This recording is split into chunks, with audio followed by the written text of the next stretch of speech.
నమస్తే, welcome to NHTV and Nationalist hub. నేను రఘునందన్. మొన్నటికి మొన్న ఇన్ఫోసిస్ నారాయణమూర్తి ఆయన మాట్లాడుతూ ఒక ఇంటర్వ్యూలో యువత గురించి ఆయన సూచన చేశారు. యువత వారానికి 70 గంటలు కష్టపడాలని. అది మర్చిపోకముందే ఎల్ఎన్టీ చైర్మన్ సుబ్రహ్మణ్యన్ ఆయన కూడా ఇప్పుడు కొత్తగా వ్యాఖ్యలు చేశారు. దేశవ్యాప్తంగా అది దుమారం రేగుతోంది. ఆయనేమంటారు, వారానికి 90 గంటలు కష్టపడాలి అని. 70 కాదు 90 గంటలు కష్టపడాలి అనేది ఈయన చేస్తున్న వ్యాఖ్య. నిజానికి ఈయన అంటే ఒక అక్షరం అటు ఇటుగా మాట్లాడిన మాట ఏమిటి అంటే, వారానికి 90 గంటలు పనిచేయాలి, ఈవెన్ సండే నేను మీతో పని చేయించకపోవడం కొంచెం బాధపడుతున్నాను, సండే కూడా ఈవెన్ నేను కూడా సండే పనిచేస్తున్నాను, అయినా సండే ఏం చేస్తారు, ఇంట్లో కూర్చొని ఎంతసేపు భార్య మొహం చూస్తారు, వచ్చి పని చేయండి అనేది ఆయన ఉద్దేశం, ఆయన మాట.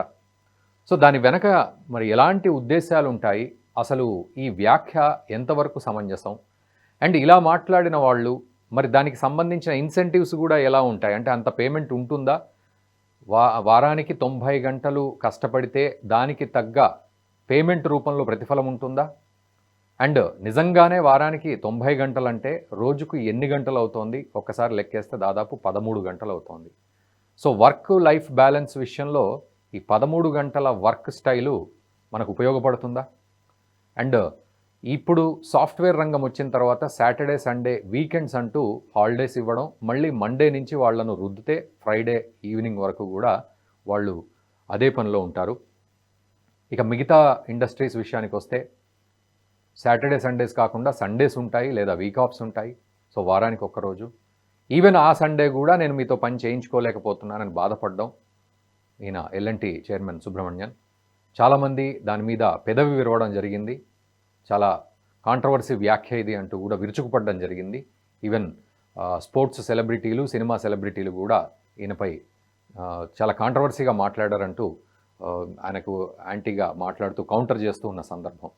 సో నిజానికి మనం దీన్ని ఎలా అర్థం చేసుకోవాలి, ఈ 90 గంటల వర్క్ సినేరియో అసలు ఎలా ప్రభావం చూపెడుతుంది మనిషి మీద, అండ్ ఒక్కసారి మనం వెనక్కి వెళ్దాం, భారతీయ మూలాల్లోకి వెళ్తే మన లైఫ్ని ఏ రకంగా డివైడ్ చేసుకున్నాం మనం ఇది వరకు, అండ్ ఈ ఉద్యోగం అనే కాన్సెప్ట్ను ఎలా రుద్దబడింది మన మీద, అసలు దీన్ని ఎలా మనం బ్యాలెన్స్ చేసుకోవాలి, అండ్ ఈ వయసు అయిపోయిన ఇద్దరు మనుషులు కూడా ఈ రకంగా చెప్పడం వల్ల యువత కేవలం వర్క్ మీదే ధ్యాస పెడుతుందా, లేకపోతే ఉన్న ఆరోగ్యాన్ని కోల్పోతుందా, లేకపోతే మానవ సంబంధాలను కూడా కోల్పోయి కేవలం వర్క్ మాత్రమే ఎంచుకునే పరిస్థితికి వస్తుందా, ఎలాంటి పరిణామాలు ఉంటాయి భవిష్యత్తులో ఇట్లాంటి వాళ్ళు కనుక ఇంకా పెరుగుతూ ఉంటే, ఇలాంటి స్టేట్మెంట్స్ పెరుగుతూ ఉంటే, ఇవన్నీ మనం ఒక క్లారిటీ తీసుకుందాం. మనతో పాటు మామిడి గిరిధర్ గారు ఉన్నారు, విశ్లేషకులు. వారిని అడిగి ఇదే అంశానికి సంబంధించి ఇంకా పూర్తి అనాలిసిస్ తీసుకుందాం. మామిడి గిరిధర్ గారు నమస్తే అండి, వెల్కమ్ టు నేషనలిస్ట్ హబ్. నమస్తే రఘుజీ. నమస్తే సార్. మనం ఇన్ఫోసిస్ నారాయణమూర్తి ఆయన 70 గంటలు పనిచేయమన్నారని మనం మాట్లాడుకున్నాం. ఆ తర్వాత ఒక జపాన్ వాడు వచ్చి అరగంటలో మా జపాన్లో చేసే పని ఇక్కడ ఇండియన్స్ టాటా కంపెనీలో 8 గంటలు చేశారు, వీళ్ళంతా స్టూపిడిటీ ఉంది వీళ్ళల్లో అని వ్యాఖ్య. ఈలోపు ఎల్ఎన్టీ చైర్మన్ సుబ్రహ్మణ్యన్ ఆయనేమో 90 గంటలు పని చేయాలి, ఆదివారం నాడు మీ భార్య మొహం ఎంతసేపు చూసుకుంటూ కూర్చుంటారు, ఆఫీస్కి రండి పని చేయండి అని ఇట్లాంటి వ్యాఖ్యలు. సో ఇవన్నీ ఏ ఘాటన కట్టాలి, వీటిని ఎలా అర్థం చేసుకోవాలి, యూత్ కానీ ఎవరైనా కూడా ఎలా అర్థం చేసుకోవాలి మన ఇండియన్ పర్సెప్షన్లో? మొట్టమొదటిది, ఉద్యోగం ఎందుకు చేయాలి అన్నది మనకు అర్థం అవుతే ఎంతకాలం చేయాలి దాని ఆధారంగా మనం అర్థం చేసుకోవచ్చు. ఉద్యోగం చేయడానికి జీవించాలా, జీవించడం కోసం ఉద్యోగం చేయాలి, ఈ క్లారిటీ మనకు ఉండాలి. ఫస్ట్ ఉద్యోగం అన్నది మన జీవనం సాగించడానికి, మనం బతకడానికి మనకు కావలసిన ఏవైతే మనకు మౌలికమైనటువంటి సదుపాయాలు అవసరం ఉన్నదో, మన జీవితం సాఫీగా సంతోషంగా సాగడానికి కావాల్సిన వనరులను సమకూర్చడానికి ఒక సాధనం మాత్రమే. అది జీవిత పరమావధి కాదు. కానీ కొంతమందికి అది జీవిత పరమావధి. ఆ కంపెనీ స్టార్ట్ చేసిన వాళ్ళు కావచ్చు, ఆ కంపెనీని నడిపిస్తున్నటువంటి ఎస్పెషల్లీ టాప్ మేనేజ్మెంట్ ఎవరైతే ఉంటారో, సిఇఓ, సిఎఫ్ఓ, ఎండి, డైరెక్టర్లు, వీళ్ళు ఎవరైతే ఉంటారో వాళ్ళ యొక్క ప్రేరణ, వాళ్ళ యొక్క ఆలోచన దృక్పథం అంతా కూడాను ఏదో వాళ్ళ చేతిలో ఉన్నది ఒక వాళ్ళ సొంత పిల్లవాడిగానో పిల్లగానో చూసుకుంటారు. కాబట్టి దాని యొక్క భవిష్యత్తు, దాన్ని పైకి తీసుకువెళ్ళడము, దాన్ని ఒక ఉజ్వల స్థితికి తీసుకువెళ్ళడం అనేది వాళ్ళ పరమావధిగా భావిస్తారు. వాళ్లకు జీవితం అంతా కూడా చాలా తక్కువగా కనిపిస్తాయి. మాకు స్తోమత ఉన్నంత కాలం, మాకు శక్తి ఉన్నంత కాలము దీని మీద మేము మా ఎనర్జీస్ అన్ని పెడతామని వాళ్ళు నిర్ణయిస్తారు. ఇప్పుడు తల్లి ఉంది, తల్లి చిన్నపిల్లవాడికి అన్నప్పుడు నేను వారానికి 30 గంటలే పనిచేస్తాను, 40 గంటలే పనిచేస్తానని చెప్పగలదా తను? 24 గంటలు రోజుకి 7 రోజులు కూడా సరిపోదు నిజంగా చెప్పాలంటే. తను సొంతగా ఎంతో సాక్రిఫైస్ చేసుకుంటుంది. తనకు నిద్ర ఉండదు, తన ఆరోగ్యం సరిగా ఉండదు, తన శరీరం అంతా కూడాను గతంలో ఉన్నటువంటి నాజుకుతనం ఉండదు, శరీరంలో మార్పులు వస్తాయి. ఎంతో ఛాలెంజెస్ అన్ని ఫేస్ చేయాల్సి వస్తుంది. తను బహుశా ఇంట్లో వచ్చినటువంటి బాధ్యతలు, భర్తను చూసుకోవడము, అత్తమామలు చూసుకోవడము, వీటిలో కొంత తక్కువ ఉండొచ్చు. ఆ పిల్లవాడు తనకు పుట్టిన సంతానం మీదనే ఎక్కువ ఫోకస్ ఉంటుంది. లిటరల్ గా చెప్పాలంటే 24 గంటలు సరిపోదు. కాబట్టి వీళ్ళు అదే ఆలోచనతోటి, అదే దృక్పథంతో చూస్తారు. ఇన్ఫోసిస్ నారాయణమూర్తి గారు ఒక పెద్ద సంస్థ నిలబెట్టారు. ఈ రోజు ఆ సంస్థ ఆధారంగా ఇన్ని లక్షల మంది జీవిస్తున్నారు. అంటే ఆ డైరెక్ట్ ఎంప్లాయ్మెంటే కాదు, ఇండైరెక్ట్ ఎంప్లాయ్మెంట్ కూడా. వాళ్ళకు సేవలు అందిస్తున్నటువంటి టాక్సీ డ్రైవర్ల దగ్గర నుంచి తీసుకున్నాము, మెయింటెనెన్స్ చేసే వాళ్ళ దగ్గర నుంచి తీసుకున్నాము, ఇతరత్ర వాళ్ళకు సరుకులు అమ్ముతున్నటువంటి వాళ్ళని తీసుకున్నాము. ఇది మొత్తం ఎకో సిస్టమ్ లో కనీసం అంటే వాళ్ళ దగ్గరే రమారమే 10 లక్షల మంది ఎంప్లాయీస్ ఉన్నారు వాళ్ళ దగ్గర. ఇంకొక 20 లక్షలు 30 లక్షల దాకా సెకండ్ ఎంప్లాయ్మెంట్ ఇస్తున్నారు. అంటే ఇక్కడ పనిచేస్తున్న వాళ్ళు ఇండ్లు కొనుక్కోవడము, ఆ ఇండ్లకు సంబంధించినటువంటి ఎక్విప్మెంట్, ప్లంబర్లు, ఫిట్టర్లు ఇలా లెక్కేసుకుంటూ వెళ్తే కనుక రమారమే ఇన్ఫోసిస్ ఒక 30-40 లక్షల మందిని పోషిస్తుంది ఈరోజు. అదే పరిస్థితి ఎల్ఎన్టీ ఇంకా ఇన్ఫోసిస్ అయితే ఓన్లీ ఒక నీష్ మార్కెట్ లో ఉంది, ఇది ఐటీ రంగంలోనే ఉన్నది. ఎల్ఎన్టీ అయితే కనుక మన కన్స్ట్రక్షన్ విభాగంలో ఉంది. అంటే ఇంకా చదువు చాలా తక్కువ స్థాయిలో ఉన్నటువంటి వాళ్ళందరూ కూడా ఇక్కడ దీని మీద ఆధారపడినటువంటి వాళ్ళు ఉన్నారు. వాళ్ళు కష్టపడి పనిచేస్తే కానీ వాళ్ళు నిజంగా వాళ్ళు కంపెనీని సస్టైన్ చేయలేరు, దాన్ని వాళ్ళు ముందుకు తీసుకెళ్లలేరు. కాంపిటీషన్ ఇప్పుడు చూస్తే కనుక ఏదో మన దేశంలో మనకు ఉన్నటువంటి గతంలో ఉన్నటువంటి మోనోపోలీ లేవు. ఇప్పుడు ఇంటర్నేషనల్ బిడ్డింగ్స్ ఉంటున్నాయి. ఇంటర్నేషనల్ బిడ్డింగ్ లో మరి ఎవరైనా కంపీట్ చేయొచ్చు. ఎస్పెషల్లీ చైనా చాలా అండర్ కట్ చేస్తుంది, చాలా భయంకరంగా వాళ్ళు ప్రాజెక్ట్స్ అన్ని వాళ్ళు తీసుకెళ్లిపోతున్నారు. బెల్ట్ అండ్ రోడ్ ఇనిషియేటివ్ పేరిట చాలా వాటితో మనం చూస్తే ప్రపంచవ్యాప్తంగా పెద్ద ఛాలెంజెస్ ఉన్నాయి. కాబట్టి అటువంటి పరిస్థితుల్లో ఆయన దృక్పథంని మనం కొంత మనం దాన్ని అర్థం చేసుకునే పరిస్థితి మనం అర్థం చేసుకోవాలి. ఆయన దృష్టిలో 90 గంటలు కూడా సరిపోవట్లేదు, ఎందుకంటే ఇంత పెద్ద ఆర్గనైజేషన్ సస్టైన్ చేయాలి ఆయన. కాబట్టి ఆయనే కాదు, ఆయనను సమర్థిస్తున్నటువంటి ఇమ్మీడియట్ గా ఆయన దగ్గర ఉన్నటువంటి ఎవరైతే ఇమ్మీడియట్ రిపోర్టింగ్స్ ఉంటారో వాళ్ళందరూ కూడాను దీని మీద చాలా కష్టపడితే గానీ ఈ సంస్థ నిలబెట్టలేము, ఈ సంస్థని ముందుకు తీసుకువెళ్ళలేము అన్నటువంటిది భావజాలం వాళ్ళకు ఉన్నది. అది వాళ్ళకి వర్తిస్తుంది, దాన్ని మనం గౌరవించారు. కానీ అది కింది స్థాయికి వెళ్ళేసరికి వీళ్ళ స్తోమత ఏంటి, వీళ్ళ స్థాయి ఏంటి, దాంట్లో వీళ్ళ భాగస్వామ్యం ఎంత అన్నది మనం అర్థం చేసుకోవాలి. కాబట్టి అది మనం వెళ్లే కొద్దీ వీళ్ళ యొక్క ప్రయారిటీస్ ఏంటి అని మారతాయి. మీరు మమ్మల్ని ఉద్యోగంలో మీకు నష్టాలు వచ్చినా లాభాలు వచ్చినా మాకిచ్చే జీతం అంతనే.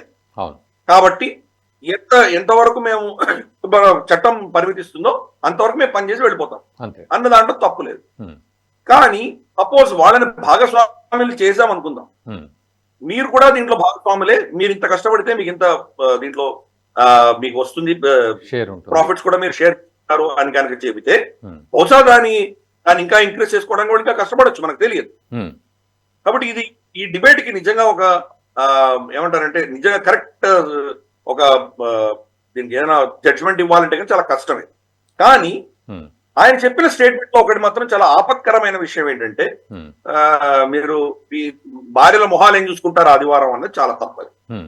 స్త్రీకి భర్త కావాలి, పెళ్లింగ్ ఎందుకు చేసుకోవడం అలాంటప్పుడు? ఏదో మెషిన్ పెట్టుకోవచ్చు, లేదా ఇంకేదో వేషల దగ్గరికి వెళ్ళచ్చు, అది కాదు కదా. భార్య భర్తలు అనేది కుటుంబంలో ఉన్నప్పుడు ఒకరికి ఒకరు టైం స్పెండ్ చేసుకోవాల్సిన ఆవశ్యకత ఉన్నది, లేకపోతే ఆ కుటుంబం అక్కర్లేదు. కుటుంబం అన్నది రాబోయే తరాలని ముందుకు తీసుకెళ్ళడానికి మీ ధార్మికమైన కార్యక్రమాలని దానికి మీరు ఏం చేయాలో చేయడానికి చాలా సమాజానికి సంబంధించిన ఎన్నో అంశాలు దాంట్లో కూడున్నాయి. కాబట్టి అటువంటి ఆలోచన ఉన్నవాడు వివాహాలు చేసుకోకూడదు. ఫర్ ఇన్స్టెన్స్ రతన్ టాటా వివాహం చేసుకోలేదు, కంప్లీట్ జీవితం అంతా దీనికే చేశారు. జంషెడ్జీ టాటా, జేఆర్డి టాటా కూడా వివాహం చేసుకోలేదు.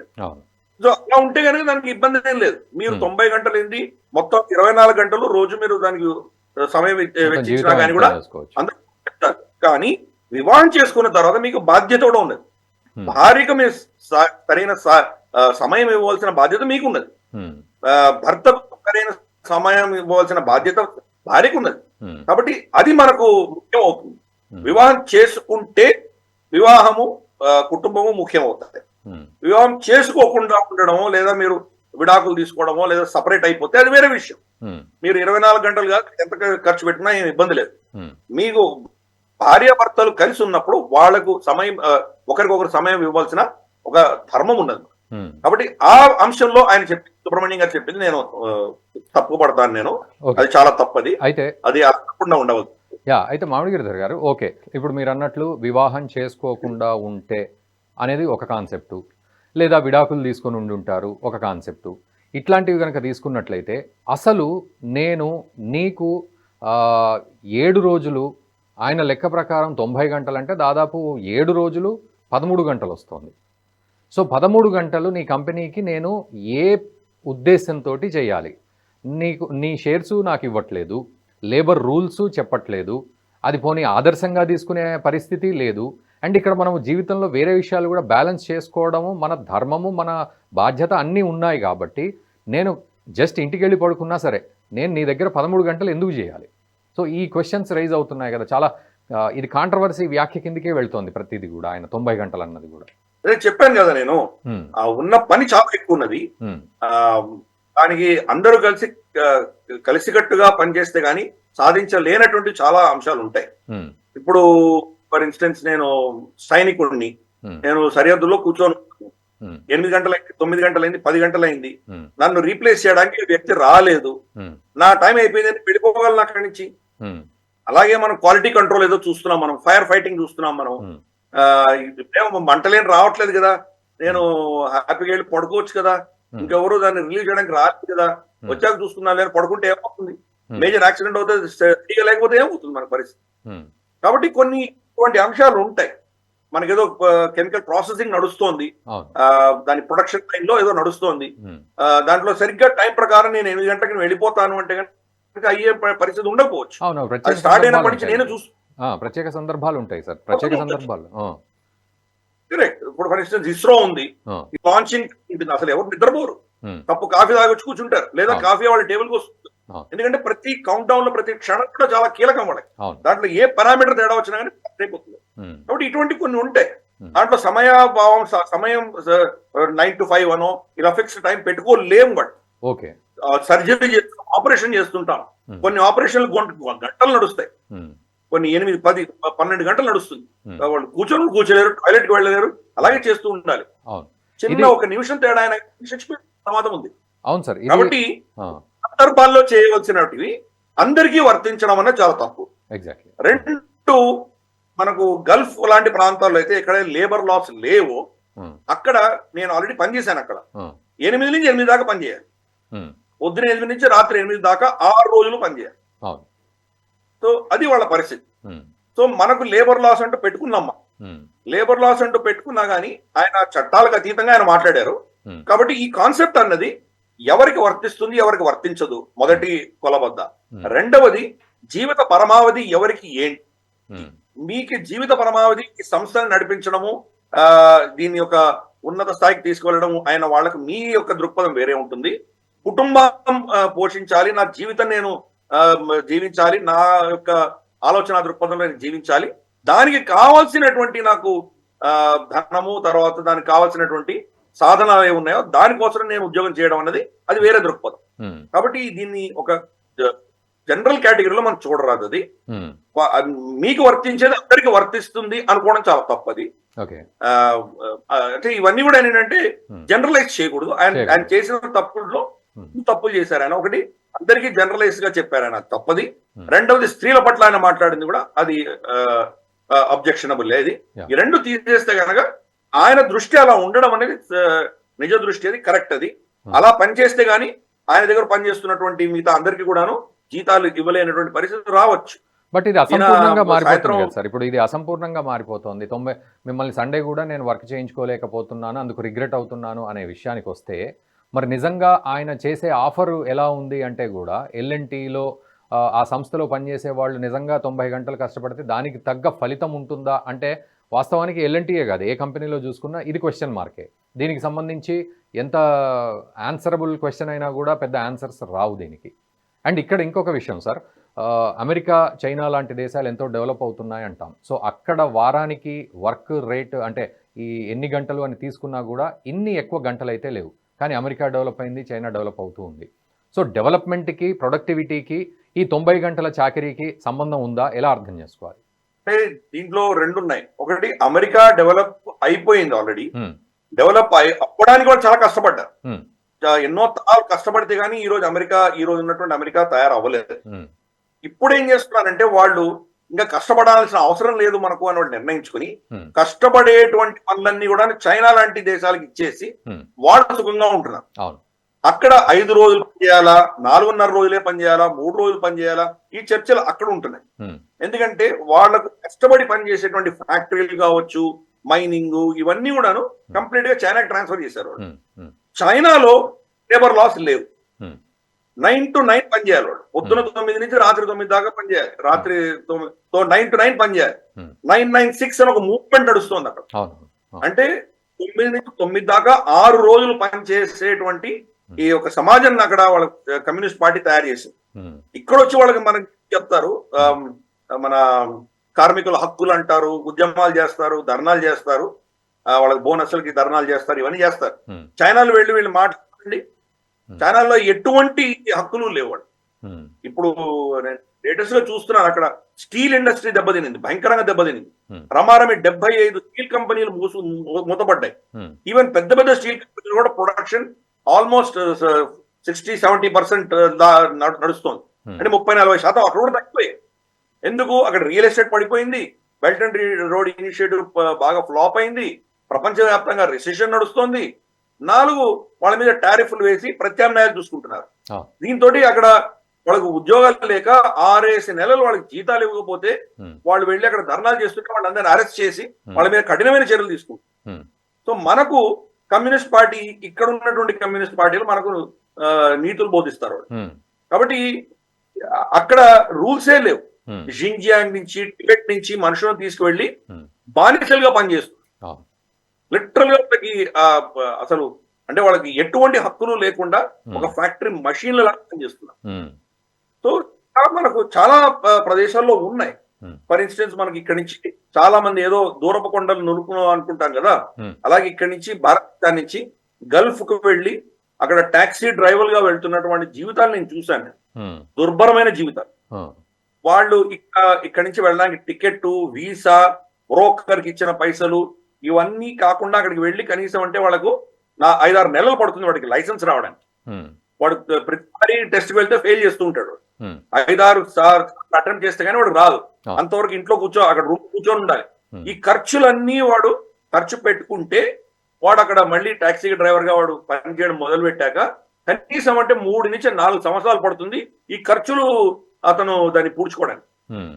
4 సంవత్సరాల తర్వాతే ఆదాయం ఉంటుంది. ఈ 4 సంవత్సరాల్లో అతను రోజుకి 5-6 గంటలు పడుకోవడం తప్పితే ఇక్కడ టైం ఉండదు. ట్రిప్పుల మధ్యలో ఏదో కొంచెం తిన్నాడు, లేకపోతే లేదు. 4-5 గంటలు పడుకోవాలి. అంటే రోజుకి కనీసం అంటే 18-19 గంటలు పనిచేసి 4 సంవత్సరాలు పనిచేస్తే ఏ అప్పు చేసి అతను అక్కడికి వచ్చాడో అది ఆ అప్పును తీర్చుకునేటువంటి పరిస్థితి లేదు. కాబట్టి ఇటువంటివి చాలా గాథలు ఉన్నాయి. మనం ఎంతో కష్టపడితే కానీ వాళ్ళు సంపాదించుకోలేరు. దానికి 18-19-20 గంటలు పనిచేసే వాళ్ళు ఉన్నారు. ఇన్ఫాక్ట్ అక్కడ షాపుల్లో టైం రెస్ట్రిక్షన్ లేదు. మీరు ఎంతవరకైనా పెట్టుకోవచ్చు. పొద్దున 6 గంటలకు తెరుస్తారు, రాత్రి 12-1 గంటలకు కూడా తెరిచి ఉంటాయి షాప్స్ అక్కడ. మరి వాళ్ళకి మనం లేవు, అక్కడ షిఫ్ట్లు లేవు, ఏం లేవు, వాళ్ళు అక్కడే పనిచేస్తుంటారు అలా. కాబట్టి ఈ ఒక్కొక్క ప్రాంతంలో, ఒక్కొక్క దేశంలో అంటే ఇక్కడ డిక్టేటర్షిప్ ఉన్నటువంటిది లేదా మనకు ఇటువంటి గల్ఫ్ లాంటి ప్రాంతాల్లో, అక్కడ చైనాలో ఇవన్నీ బహుశా లేబర్ లాస్ లేనటువంటి ప్రాంతాల్లో ఇవన్నీ వర్తిస్తాయేమో మనకు తెలియదు. మన దేశం ఒక డెమోక్రటిక్ దేశం. ఇక్కడ ఎవరికి వాళ్ళ యొక్క కాంట్రాక్ట్ ఆధారంగా వాళ్ళని ఎందుకు నియమించుకున్నారు, దాని ఆధారంగా వాళ్ళకి అధికారాలు ఉన్నాయి, హక్కులు ఉన్నాయి. వాళ్ళకి దాని మనం చూడాలి. కాబట్టి ఈ వర్క్ లైఫ్ బ్యాలెన్స్ అన్నది దేశానికి మారుతుంది. ప్రతి దేశంలో కూడా అక్కడ ఉన్నటువంటి పని చేస్తున్నటువంటి సిచ్యువేషన్స్ బట్టి మారుతుంటాయి. ఆయన సుబ్రహ్మణ్యం గారు చెప్పిన స్టేట్మెంట్ ఆయనకు వర్తిస్తుంది, ఆయన అలాగే ఉండాలి. కానీ మొత్తం ఆయన స్టాఫ్ అంతా అలాగే ఉండాలి, వాళ్ళని కూడా నేను ఆదివారం వచ్చి పని చేస్తానంటే కనుక మొత్తం వాళ్ళ కేడర్ లోనే ఒక విధమైనటువంటి నిరాశ నిస్పృహ, ఒక విధమైనటువంటి భయాందోళనలు కలిగించేటువంటి పరిస్థితి ఆయన క్రియేట్ చేస్తున్నారు. ఏమో మేము ఆదివారం కూడా రాకపోతే మా ఉద్యోగాలు ఉంటాయో లేదో, మాకు మమ్మల్ని సరిగ్గా చూస్తారో లేదో, మాకు ప్రమోషన్లు ఇస్తారో లేదో, మాకు నిజంగా మాకు ఇంక్రిమెంట్స్ ఇస్తారో లేదో, ఇటువంటి భయం మీరు సిస్టంలో తీసుకొచ్చారంటే వాళ్ళు నిజంగా మీకు కమిటెడ్ గా పనిచేస్తున్నారు వాళ్ళు. ఇది ఆలోచన చేయాలి. దీనికి భిన్నంగా టాటా తీసుకున్నామంటే కనుక ఇన్ఫోసిస్ కావచ్చు లేదా మనకు ఎల్ఎన్టీ కావచ్చు చెప్పిన స్టేట్మెంట్స్ కి చాలా భిన్నంగా వాళ్ళు వాళ్ళ స్టాఫ్ మీద చాలా వాళ్ళు ఇన్వెస్ట్ చేస్తారు. వాళ్ళ ఎంప్లాయీస్ కి సంబంధించినవి చాలా ఉంటాయి, వాళ్ళకు చాలా ఇదిగా చూసుకుంటారు, వాళ్ళని ఆల్మోస్ట్ కుటుంబంలా చూసుకుంటారు వాళ్ళని. మనకు టాటా గ్రూప్స్ లో వెళ్ళామంటే ఎంట్రీ లెవెల్లో ఉద్యోగం చేసే వాళ్ళు ఉంటారు, చాలా సీనియర్ స్థాయిలో పనిచేస్తున్నటువంటి వాళ్ళు ఉంటారు, మధ్యలో ఉన్నటువంటి వాళ్ళే చాలా మారుతుంటారు. మాకు ఎక్కువ జీతం కావాలని వేరే దగ్గరికి వెళ్ళడం, ఇటువంటివి ఈ మిడిల్ లెవెల్లో జరుగుతాయి. కానీ లిటరల్ గా చెప్పాలంటే టాటా కంపెనీల్లో చేరిన వాడు రిటైర్ అవ్వచ్చు అక్కడ. కాబట్టి అక్కడ ఎంప్లాయీస్ అలా చూసుకుంటారు వాళ్ళు. ఎంప్లాయీ క్లబ్లు ఉంటాయి, ఎంప్లాయీ వెల్ఫేర్ చాలా ఉంటుంది వాళ్ళకి. అందుకనే మనం చూసాం ముంబై దాడుల్లో వాళ్ళ మా ఉద్యోగం అయిపోయింది, మాకు అటాక్ జరిగింది, మా ప్రాణాలు మేము కాపాడుకుంటామని వాళ్ళు ఎవరు పారిపోలేదు. వాళ్ళందరూ అక్కడ ఉన్నటువంటి స్టాఫ్ అంతా కూడా ఈ రూమ్స్ లో ఉన్నటువంటి గెస్ట్స్ అందరినీ కూడాను సురక్షితంగా బయట తీసుకొచ్చే ప్రయత్నం చేశారు. ఈ ప్రయత్నంలో కొంతమంది చనిపోయారు కూడా. అంటే వాళ్ళ ప్రాణాలకి కూడా తెగించి వాళ్ళు ఆ సంస్థ కోసం పనిచేశారు. అంటే ఇది నా కుటుంబం లాంటిది అని చెప్పి వాళ్ళు పనిచేశారు. అటువంటి ఆలోచన మీరు క్రియేట్ చేయాలి. కానీ మేము పైసలు ఇస్తున్నటువంటి కూలీలు, మీరు 90 గంటలు పని చేయాలి అన్నటువంటి భావం మీకు ఉందంటే కనుక అది ఆ సంస్థకి మంచిది కాదు. ఆ సంస్థలో పనిచేస్తున్నటువంటి వ్యక్తులు కూడా మీ పట్ల ఉన్నటువంటి విధేయత, ఆ పైసలకు మాత్రమే వాళ్ళు ఆధారపడి ఉంటారు. దానివల్ల మీకు లాభం లేదు, వాళ్ళకు లాభం లేదు. అండ్ బానిసత్వం కూడా పెరిగే అవకాశం ఉంటుంది. బానిసత్వం కూడా ఇది బానిసత్వమే కదా. ఆదివారం కూడా మీకు టైం లేదు, మీ భార్య మొహాలు కూడా ఎందుకు చూసుకుంటారు అంటే మీరు చేసుకుంటారు, మీరు పెళ్లి చేసుకుంటారు, చేసుకోరు, పెళ్ళాన్ని వదిలేస్తారో మీ ఇష్టం. కానీ ఒక సగటు ఎంప్లాయీ అతను మీ ఉడిగిన చేయడానికి రాలేదు కదా, అతను కుటుంబాన్ని పోషించుకోవడానికి మీ దగ్గరకు వచ్చాడు. కాబట్టి అతని మోస్ట్ ఇంపార్టెంట్ జీవిత పరమావధి కుటుంబము, తన సుఖము, తన జీవితము, అది ఇంపార్టెంట్. మీ ఉద్యోగం అతని ఇంపార్టెంట్ కాదు. కాబట్టి ఈ వ్యత్యాసం తెలియకుండా కామెంట్ చేయడం అనేది చాలా తప్పు. అందుకని చెప్పాను కదా, నేను దేశకాల పరిస్థితుల ఆధారంగా, మీరు చేస్తున్నటువంటి పని ఆధారంగా ఇటువంటి కొన్ని విషయాలలో 90 గంటలు ఏం కర్మ, 24 గంటల వరకు పనిచేయాల్సినటువంటి ఆవశ్యకత రావచ్చు. కానీ అది అందరికీ వర్తించడం అనేది చాలా తప్పు. సీనియర్ మేనేజ్మెంట్ లో చాలా కంపెనీస్ అంటే వాళ్ళకు దే ఆర్ ఆన్ 24/7 కాల్ అంటారు. అంటే వాళ్ళు శని ఆదివారాల్లో ఇంటికి వెళ్ళిపోయినా ఎమర్జెన్సీ రావచ్చు, ఏదైనా అవసరం ఉండొచ్చు, అత్యవసరం ఉండొచ్చు, వాళ్ళని పిలిచి వాళ్ళు పని చేయమంటే వాళ్ళు నేను చెయ్యము అని చెప్పడానికి వీల్లేదు. కానీ ఆ సీనియర్ మేనేజ్మెంట్ కేడర్ కంటే కింద ఉన్న వాళ్ళ ఎందుకంటే కాంట్రాక్ట్ అది, ఆ కాంట్రాక్ట్ ప్రకారం మేము రాము అంటే కానీ వాళ్ళ మీద మీరు చర్య తీసుకోకూడదు. తీసుకుంటారు, అది వేరే విషయం. కానీ తీసుకోవడానికి మీకు అధికారం లేదు. ఎందుకంటే అతను 9 to 5 పని చేయడానికి మాత్రమే మీతోటి ఒప్పందం చేసుకున్నాడు, అంతకు మించి చేయడానికి వీల్లేదు. సో ఇటువంటి కొంత సెన్సిటివిటీస్ తెలుసుకొని ఆయన మాట్లాడుంటే బాగుండేది. అయితే ఫైనల్ గా మామిడి గిరిధర్ గారు, సో మనము దేశము, ధర్మము, మన కల్చరు, వీటి గురించి చాలా సందర్భాల్లో మాట్లాడుకుంటూ ఉంటాం కదా. సో ఒక్కసారి కొంత వెనక్కి వెళ్తే ఒక కంక్లూజన్ ఇవ్వండి మాకు. ఎలా ఆలోచించాలి లైఫ్, ఉద్యోగాన్ని, మన భారతీయత కూడా ఎలా ఉండింది ఇది వరకు, సరే ఈ దాడులు జరిగిన తర్వాత అనేది పక్కన పెడితే బిఫోర్ దట్ మన జీవన విధానాలు కూడా ఏ విధంగా ఉండేవి అంటే ఒక కంక్లూజన్ పాయింట్ గా చెప్తే. ఇప్పుడు మనం చూస్తే కనుక యాంగస్ మాడిసన్ ఆయన ఇచ్చిన రిపోర్ట్ గత 2000 సంవత్సరాలలో ప్రపంచంలో దేశాలన్నిటి జీడిపి ఎలా ఉండేదో ఆయన ఒక పెద్ద స్టడీ చేసి రీసెర్చ్ చేసి ఒక రిపోర్ట్ రాశారు. దాంట్లో 16వ శతాబ్దం వరకు కూడా భారతదేశము చైనాను నంబర్ 1 స్థానంలో ఉండేది. ఒక శతాబ్దం మనం ముందరుంటే, ఒక శతాబ్దం వాళ్ళు ఉంటే, మన ఇద్దరి మధ్యలోనే రమారమి అబౌట్ 75 నుంచి 80% ప్రపంచ ఎకానమీ అంతా ఈ 2 దేశాలే శాసించింది. దాని తర్వాత చూస్తే కనుక మనకు ఈ కొలోనియల్ ఇవన్నీ వచ్చేసి బ్రిటిష్ వాళ్ళు వీళ్ళందరూ వచ్చిన తర్వాత 1% పడిపోయాం మనం. చైనా కూడా కుదేలైంది, మనం కూడా కుదేలయ్యాం. మరి ఇంత ధనాన్ని, ఇంత సంపదను సంపాదించినటువంటి ఈ దేశము 24 గంటలు పనిచేసిందా? చేయలేదే. వాళ్ళ జీవన పద్ధతులు వాళ్ళకు ఉన్నాయి, వాళ్ళకు పూజలు పునస్కారాలు ఉన్నాయి, వాళ్ళకు జీవన పద్ధతులు ఉన్నాయి, వాళ్ళకు కుటుంబ వ్యవహారాలు ఉన్నాయి. ఇంతమంది పిల్లల్ని కనేవాళ్ళు, వాళ్ళు ఆ జాతరలు, తర్వాత మనకు పుణ్యక్షేత్రాల వెళ్ళడం ఎన్నో ఉండేవి.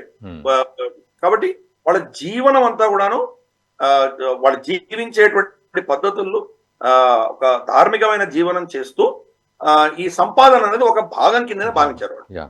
మనకు ఉన్నటువంటి ఏవైతే పురుషార్థాలు ఉన్నాయో, మనకు ధర్మ, అర్థ, కామ, మోక్షం, దాంట్లో అర్థం అన్నది ఒక భాగం మాత్రమే. ధర్మము, అర్థము రెండు ముడిపడి ఉన్నాయి. అర్థం లేనిది ధర్మాన్ని మీరు కాపాడలేరు. ధర్మం లేకుండా మీరు అర్థం కనుక సంపాదించారంటే కనుక అది చాలా డేంజరస్ అవుతుంది. కాబట్టి ఈ రెండింటికి ఒక అవినాభావ సంబంధం ఉంది. ఈ రెండు దేనికి, ఈ రెండే కాదు, ఈవెన్ కామం కూడా. కామం అంటే ఒక లైంగికమైనటువంటి విషయమే కాదు. కామం అంటే ఏది, కోరిక కూడా. నేనేదో మంచి పానీయం తాగాలనడం అది కూడా ఒక కామమే. సో కామం అంటే కనుక ఒక కోరిక అందాం కాసేపు, పోనీ అలా ఇంటర్ప్రిట్ చేసుకుందాం. డిజైర్స్, మన జీవితంలో ఉన్నటువంటి డిజైర్స్, ఇవన్నీ కూడా వీటికి పరమావధి ఏంటంటే మోక్షం అని చెప్పారు మన వాళ్ళు. అందుకే మన అప్రోచ్ డిఫరెంట్. ఇప్పుడు మీరు 90 గంటలు చేశారంటే మీకు పరమావధి ఏంటి, మీకు దానివల్ల ఏంటి, మీకు ఏంటి అచీవ్ చేయబోతున్నారు? మీ కంపెనీ బాగుపడు, మీ కంపెనీ బాగుపడచ్చు. మీ కంపెనీ బాగుపడమే పరమావధి మీకు అయి ఉండొచ్చు. అందరికీ అది అవ్వాలని లేదు కదా. కాబట్టి ఎవరి వాళ్ళది. మనకు ఒక విధమైనటువంటి బ్యాలెన్స్డ్ సమాజం, బ్యాలెన్స్డ్ జీవన శైలిని మన వాళ్ళు బోధించారు. ఒక విధమైనటువంటి సమతుల్యం అన్నిట్లో ఉండాలి. వ్యష్టి, పరమేష్టి, తర్వాత మనకు ఇటువంటివన్నీ కూడాను, ఇవన్నీ కూడా అంటే రైట్ ఫ్రమ్ ఇండివిజువల్ దగ్గర తీసుకుని పరమేశ్వరుడు దాకా అందరూ కూడా సమాజం కూడా ఒక విధమైన బ్యాలెన్స్ లో నడవాలి అని చెప్పినటువంటి సంస్కృతి మనది. ఏది కూడా ఎక్స్ట్రీమ్, దేనికి ఎంత మనము ఇంపార్టెన్స్ ఇవ్వాలో అంతవరకే ఇవ్వాలి. మీరు మన కాన్సెప్ట్స్ అన్ని కూడాను చాలా ఏమంటారంటే రెస్పాన్సిబుల్ కన్జంప్షన్ ఉండేది మన దగ్గర. మన దగ్గర ఎక్సెస్ ఉండేది కాదు. ఈ రోజు మనకు అవసరం ఉన్నా లేకపోయినా వాడు ఏదో డిస్కౌంట్ ఇస్తున్నాడు కాబట్టి, క్రిస్మస్ డిస్కౌంట్ ఉంది కాబట్టి కొనుక్కోవాలి. మన దగ్గర ఆల్రెడీ పడి ఉండొచ్చు, బట్టలు పడి ఉండొచ్చు, చాలా పడి ఉండొచ్చు, అయినా మనం కొంటాం. ఎందుకు కొంటాం మనకు తెలియదు.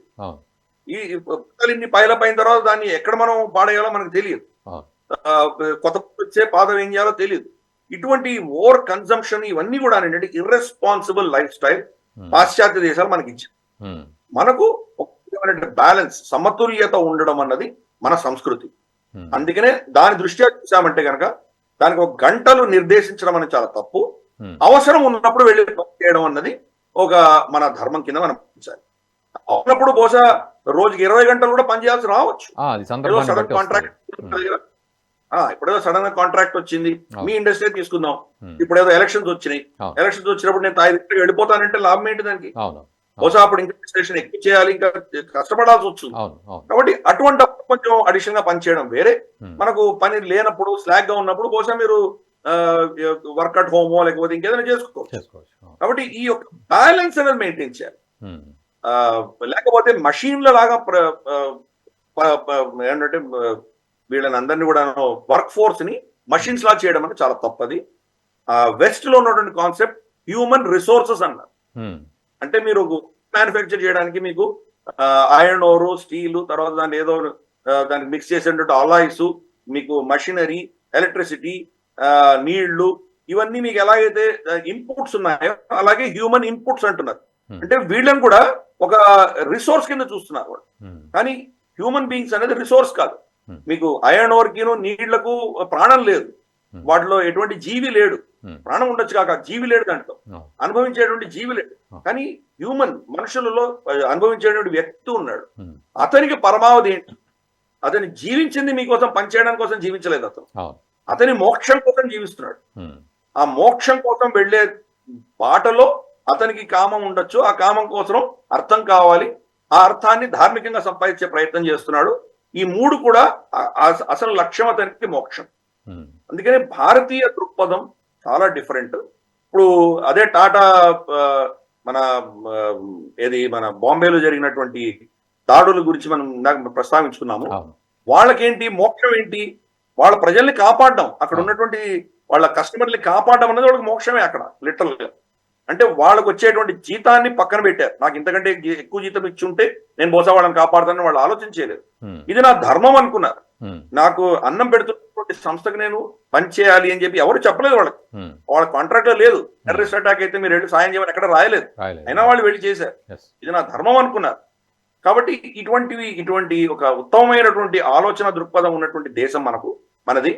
వాళ్లకు 70 గంటలు పని చేయాలా 90 గంటలు పని చేయాలా అని చెప్పేటువంటి పరిస్థితి మానేసి ధార్మికంగా పనిచేయండి.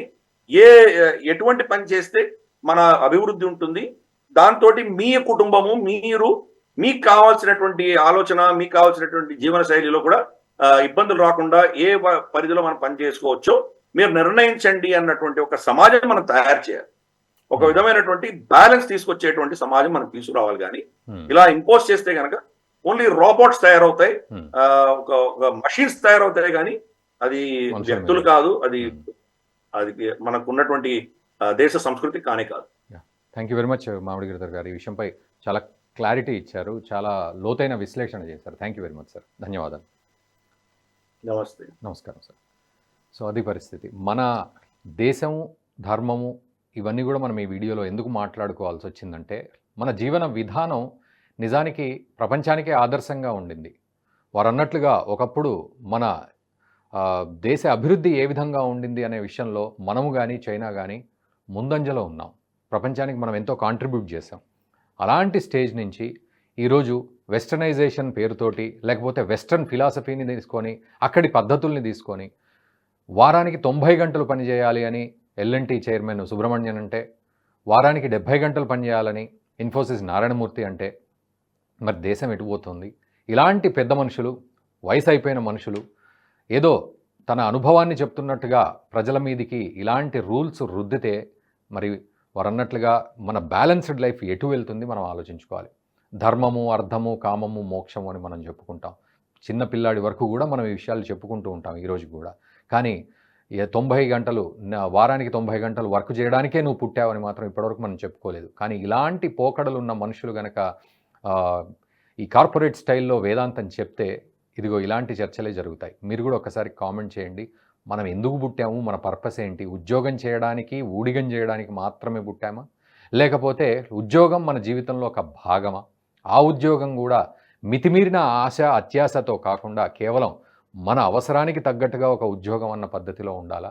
లేకపోతే చైనాలో కనుక లేబర్ లాసే లేవు, అక్కడ 12 గంటలు పనిచేయాలి, లేకపోతే అరబ్ కంట్రీస్లో 12 గంటలు పనిచేయాలి, వారం అంతా పనిచేయాలి అనే పద్ధతిలో మనం చేయడానికే పుట్టామా? ఈరోజు సింగపూర్ లాంటి దేశం, లేకపోతే జపాన్ లాంటి దేశం కూడా ఐసోలేషన్ రేట్స్ ఎక్కువైపోతున్నాయి. ఐసోలేటెడ్ పీపుల్ ఎక్కువైపోతున్నారు. మ్యారేజ్ వ్యవస్థలు భంగమవుతున్నాయి. తర్వాత 2 పిల్లలొద్దు, 3 పిల్లలొద్దు, కేవలం 1 పిల్లాడు చాలు అన్న చైనా, జపాన్ లాంటి దేశాలు కూడా ఎక్కువ మంది పిల్లల్ని కనండి అని ఈరోజు వాళ్లకు సరదాగా గడిపే సమయాన్ని ఇస్తుంది. సరే, డెవలప్మెంట్ విషయంలో ఒక్కో దేశానికి సంబంధించిన గ్రాఫ్ ఒక్కో రకంగా ఉంటుంది. కానీ బట్ స్టిల్ జీవన విధానానికి కానీ మానవ హక్కుల విషయంలోకి వస్తే మాత్రం వారానికి 70 గంటలు 90 గంటలు పని చేయమనడం నిజంగా అవి హక్కులకు భంగం కావా? అట్లీస్ట్ హక్కులకు భంగం కావా?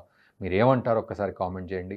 మన భారతీయత ఏ విధంగా మళ్ళీ ప్రపంచానికి ఆదర్శం కావాలి? అండ్ ఇన్ఫోసిస్ నారాయణమూర్తి లాంటి వాళ్ళకి, అండ్ L&T సుబ్రహ్మణ్యం లాంటి వాళ్ళకి మన భారతీయత అసలు ఎంతవరకు అర్థం చేసుకున్నారు?